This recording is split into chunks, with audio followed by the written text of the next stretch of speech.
श्री कृष्णचंद्र मिलन। अचानक काली घटाएं घिर जाती हैं।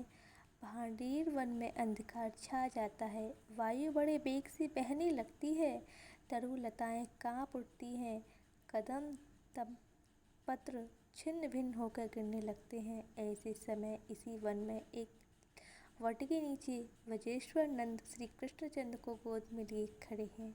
उन्हें चिंता हो रही है कि श्री कृष्ण की रक्षा कैसे हो। गोपों का गौचरण निरीक्षण करने वे आ रहे थे। श्री कृष्ण साथ चलने के लिए मचल लिए। इसी प्रकार नहीं माने किसी भी प्रकार रोने लगे, इसलिए वे उन्हें साथ ले आए थे। वहाँ वन में आने पर गौ रक्षकों तो उन्होंने दूसरे वन की गाय एकत्र करके वहीं ले जाने के लिए भेज दिया। स्वयं उन गायों की संभालने के लिए खड़े हो गए। इतने में वह झंझावत प्रारंभ हो गया। कोई गौ रक्षक भी नहीं कि उसे गाय संभाल कर वे भवन की ओर ले जाए, तथा यूं ही गायों को छोड़ा भी नहीं जा सकता।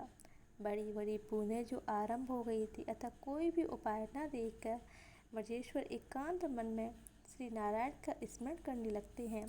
मानो कोटि सूर्य एक साथ उदय हुए हों। इस प्रकार दिशाएं उदासित हो जाती हैं तथा झंझावत तो ना जाने कहाँ ही चला गया। नंदराय आंखें खोलकर देखते हैं, सामने एक बालिका खड़ी है। अरे अरे वृषभान कुमारी, तू यहाँ इस समय कैसी आई बेटी? ब्रजेश्वर ने अचानक कहा, किंतु दूसरे ही क्षण अंतर हृदय में एक द्रव्य ज्ञान का उन्मेष होने लगता है। मौन होकर भी वे भानुनंदिनी की ओर देखने लगते हैं। कोटि चंद्रों की धती मुखमंडल पर झलमल झलमल कर रही है। नील भवन विभूषित अंगों पर कांची ककड़ हार अंगद अंगुरीक मंजीर यथास्थान से शोभित हैं। चंचल कर्ण कुंडल तथा द्रव्य चूड़ामणि रतन किरणें झर रही हैं। अंगों की तेज का तो कहना ही क्या। भानु कुमारी को अंग प्रभा से ही वन अलौकित हुआ है। नंदराय को गर्ग की बातें भी स्मरण हो गई। पुत्र के नामकरण संस्कार से पूर्व गर्ग ने एकांत वृषभान पुत्री की महिमा श्री राधा तत्व की बात बतलाई थी, पर उस समय तो नंदराय सुन रहे थे और साथ ही साथ भूलते जा रहे थे। इस समय उन सबकी स्मृति हो गई, सबका रहस्य सामने आ गया। अंजलि बांधकर नंदराय ने श्री राधा को प्रणाम किया और बोले, देवी, मैं जान गया पुरुषोत्तम श्री हरि की तुम प्राणेश्वरी हो एवं मेरी गोद में तुम्हारे प्राणनाथ स्वयं पुरुषोत्तम श्री हरि ही विराजित हैं। लो देवी, ले जाओ अपने प्राणेश्वर को साथ ले जाओ। किंतु नंद कुछ रुक से गए। श्री कृष्णचंद्र की भीति ब्रज जड़ित नयनों की ओर उनकी दृष्टि चली गई थी। क्षण भर बाद बोले, किंतु देवी, यह तो आखिर मेरा पुत्र ही है ना, मुझे ही लौटा देना। नंदराय ने श्री कृष्ण को श्री राधा के हस्त कमलों पर रख दिया। श्री राधा श्री कृष्णचंद्र को गोद में लिए गहन वन में प्रविष्ट हो गईं। वृंदावन की भूमि पर गोलोक का दिव्य रास मंडल प्रकट होता है। श्री राधा नंदन पुत्र लिए उसी मंडप में चली जाती हैं। सहसा नंद पुत्र श्री राधा की गोद से अंतर्हित हो जाते हैं। वृषभानुनंदिनी विस्मित होकर सोचने लगती हैं, नंदराय ने जिस बालक को सौंपा था वो कहाँ चला गया। इतने में गोलोक बिहारी नित्य किशोर मूर्ति श्री कृष्णचंद्र दिख पड़ते हैं। अपने प्रियतम को देख वृषभानंदिनी का हृदय भर आता है। प्रेम वेश में वे विहल हो जाती हैं। श्री कृष्ण कहने लगते हैं, प्रिय, गोलोक की बातें भूल गई हैं या अभी स्मरण है? मुझे भी भूल गई क्या? मैं तो तुम्हें नहीं भूला, तुम्हें भूल जाऊं मेरे लिए असंभव है क्या? असंभव है। मेरे प्राणों की रानी, तुमसे अधिक प्रिय मेरे पास कुछ और नहीं है। तब तो तुम्हें कैसे भूलूं? तुम ही बताओ, प्राणों से अधिक प्यारी वस्तु कोई कैसे भूल सकता है? प्राण अधिक मेरे जीवन की समस्त साथ एकमात्र तुम ही हो। किंतु यह भी कहना नहीं बनता, क्योंकि वास्तव में हम तुम दो हैं, है ही नहीं। जो तुम हो वही मैं हूँ और जो मैं हूँ वही तुम हो। यह ध्रुव सत्य है, हम दोनों में भेद है ही नहीं। जिस प्रकार दुग्ध में धवलता है, अग्नि में दहकता शक्ति है, पृथ्वी में गंध है, उसी प्रकार हम दोनों का अवच्छिन्न संबंध है। सृष्टि के उस पार ही नहीं, सृष्टि के समय भी मेरी विश्व रचना का उपादान बनकर तुम मेरे साथ ही रहती हो। यदि ना रहो, फिर मैं सृष्टि रचना करने में कभी भी समर्थ ना हो सकूं। कुंभकार मृत्तिका के बिना घटी की रचना कैसे करे? स्वर्णकार स्वर्ण ना होने पर स्वर्ण कुंडल का निर्माण कैसे करे? तुम सृष्टि की आधारभूता हो, तो मैं उसका अश्वत्थ बीज रूप हूँ। सौंदर्यमयी जिस समय योग से मैं सर्व बीज स्वरूप हूँ, उस समय तुम भी शक्ति रूपणी समस्त स्त्री रूप धारणी हो। अलग दिखने पर भी शक्ति, बुद्धि, ज्ञान, तेज, इनकी सृष्टि भी हम तुम सर्वदा समान हैं। किंतु यह सब होकर भी, यह तत्व ज्ञान मुझ में नित्य वर्तमान रहने पर भी मेरे प्राण तो तुम्हारे लिए नित्य व्याकुल रहते हैं। प्राण अधिके तुम्हें देखकर, तुम्हें पाकर रस सिंधु में निमग्न हो जाऊं, इसमें तो कहना ही क्या। तुम्हारा नाम भी मुझे इतना प्रिय है, यह कैसे बताऊं। सुनो, जिस समय किसी के मुख से केवल राज सुन लेता हूँ, उस समय आनंद में भरकर अपने कोष की बहुमूल्य संपत्ति, मेरी भक्ति, मेरा प्रेम मैं उसे दे देता हूँ। फिर भी मन में भयभीत रहता हूँ कि मैं तो इसकी वंचना कर रहा हूँ। रा उच्चारण का उचित पुरस्कार तो मैं उसे दे नहीं सका, तथा जिस समय वह धा का उच्चारण करता, उस समय यह देखकर कि यह मेरी प्रिय का नाम ले रहा है, मैं उसके पीछे पीछे चल पड़ता हूँ। केवल नाम स्मरण के लोभ से यह राधा नाम मेरे कानों में तुम्हारी स्मृति की सुधा धारा बहा देता है। मेरे प्राण शीतल रस में हो जाते हैं।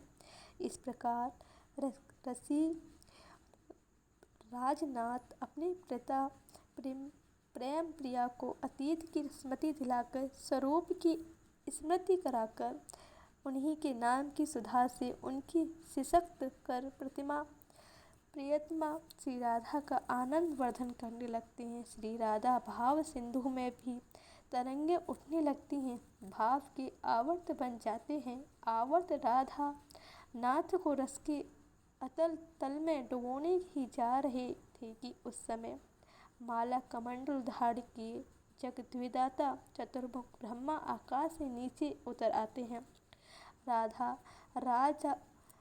राधा नाथ के चरण में वंदना करते हैं। पुष्कर तीर्थ 60,000 वर्ष तक विधाता ने श्री कृष्णचंद्र की आराधना की। राधा चरण बिंद दर्शन का वर प्राप्त किया था। उसी वर की पूर्ति के लिए वो राधा नाथ की मनोहरी लीला में एक छोटा सा अभिनय करने के लिए योग माया प्रेरित वे ठीक उपयुक्त समय पर आए। अरस्तु श्री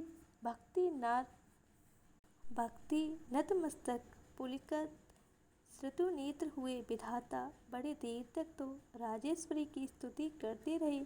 फिर राजेश्वर के समीप गए, अपने जटा जाल से श्री राधा के युगल चरणों की रेणुकण का उतारी, रेणुकण से अपने सिर का अभिषेक किया। तत्पश्चात कमंडलु जल से जल प्रक्षालन करने लगे। यह करके श्री कृष्ण प्रिया का स्तवन आरंभ किया। न जाने कितने समय तक करते रहे। अंत में राधा मुख बिंद से युगल पद्मों में अचला भक्ति का वर पाकर धैर्य हुआ। अब उस लीला कार्य संपन्न करने लगे। श्री राधा एवं राधा नाथ को प्रणाम कर दोनों के बीच में विधाता अग्नि प्रज्वलित करते हैं। अग्नि में विधिवत हवन करते हैं। फिर विधाता के द्वारा बताए हुए विधान से स्वयं राजेश्वर हवन करते हैं। इसके पश्चात राजेश्वर दोनों ही 7 बार अग्नि प्रदक्षिणा करते हैं। अग्निदेव को प्रणाम करते हैं। विधाता को आज्ञा मानकर श्री राधा एक बार पुनः हुतानाश प्रदक्षिणा करके श्री चंद्र के समीप आसन ग्रहण करती हैं। ब्रह्मा श्री कृष्णचंद्र को श्री राधा का पाणी ग्रहण करने के लिए कहते हैं तथा श्री कृष्णचंद्र राधा हस्त कमल को अपने हस्त कमल धारण करते हैं। हस्त ग्रहण होने पर श्री कृष्णचंद्र 7 वैदिक मंत्रों का पाठ किया। इसके पश्चात श्री राधा अपना हस्त कमल श्री कृष्ण वक्ष स्थल एवं श्री कृष्णचंद्र अपना हस्त पद श्री राधा के पृष्ठ देश पर रखते हैं तथा श्री राधा मंत्र समूह का पाठ करती हैं। अजानुलंबित द्रव्य द्रव्य पराजित निर्मित कुसुम माला श्री राधा श्री कृष्णचंद्र को पहनाती हैं एवं श्री कृष्णचंद्र सुंदर मनोहर वनमाला श्री राधा के गले में डालते हैं। यह हो जाने पर कमलोद्धव श्री राधा को श्री कृष्णचंद्र के वाम पार्श्व में विराजित कर दोनों की अंजलि बांधने की प्रार्थना कर दोनों के द्वारा 5 वैदिक मंत्रों का पाठ कराते हैं। अंततः श्री राधा श्री कृष्णचंद्र को प्रणाम करती हैं। जैसे पिता विधिवत कन्या दान करें वैसे सारी विधि संपन्न करते हुए विधाता श्री राधा को श्री कृष्ण कर कमलों में समर्पित करते हैं। आकार द्विभंग पटह मुरज आदि देव वाद्यों की ध्वनि से निंदित होने लगता है। आनंद निम्न देव वृद्ध परिजात पुष्पों की वर्षा करते हैं। गंधर्व मधुर गान आरंभ करते हैं। अप्सराएं मनोहर नृत्य करने लगती हैं। ब्रज गोपों के ब्रज सुंदरियों के सर्वदा अनजाने में ही इस प्रकार वृषभान नंदन की विवाह लीला समाप्त हो गई। भांडुरी वन के उन निकुंजनों रस की तंगलियाँ वह चली। राजेश्वरी श्री राधा राजेश्वरी श्री कृष्ण दोनों ही आनंद विभोर होकर उसमें बह चले। जब इस स्रोत में अन्य रसधाराएँ आकर मिलने लगी, भव संधि का समय आया तो श्री राधा को ब्रह्म ज्ञान हुआ। भानुनंदिनी देखती हैं कि मेरी गोद में नंद नारायण जिस पुत्र को सौंपा था वह तो है शेष सब स्मृति मात्र। श्री कृष्णचंद्र को वह कैसोर मूर्ति अंतर्हित हो गई है, पुनः बाल स्वरूप हो गए हैं। नंदन को श्री राधा यशोदा रानी के पास ले जाती हैं। मैया वन में झंझावत आरंभ हो गया था। बाबा बोले तू इसे ले जा, घर पहुंचा दे, बड़ी वर्षा हुई है, देखो मेरी साड़ी सर्वदा भीग गई है, मैं अब जाती हूँ, घर से आए हुए मुझे बहुत देर हो गई है, मेरी मैया चिंतित होगी, श्री कृष्ण को संभाल लो। यह कहकर वृषभानंदिनी ने श्री कृष्णचंद्र को यशोदा रानी की गोद में रख दिया और स्वयं वृषभानपुर की ओर चल पड़ी। यशोदा रानी ने देखा साड़ी वास्तव में सर्वदा अद्र है। प्रबल उत्कंठा हुई है, दूसरी साड़ी पहना दूं, किंतु मैया का शरीर निष्ठिष्ट सा हो गया। ओहो, कीर्तिदा की पुत्री इतनी सुंदर है। मैया यह सौंदर्य प्रतिमा की ओर देखती रह गई और प्रतिमा देखते देखते भुवन के लता जाल में जा छुपी। वहाँ भांडुरी वन में ब्रजेश्वरी नंद को इतनी ही स्मृति है कि वर्षा का ढंग हो रहा था। भानु कुमारी के साथ मैंने पुत्र को घर भेज दिया है।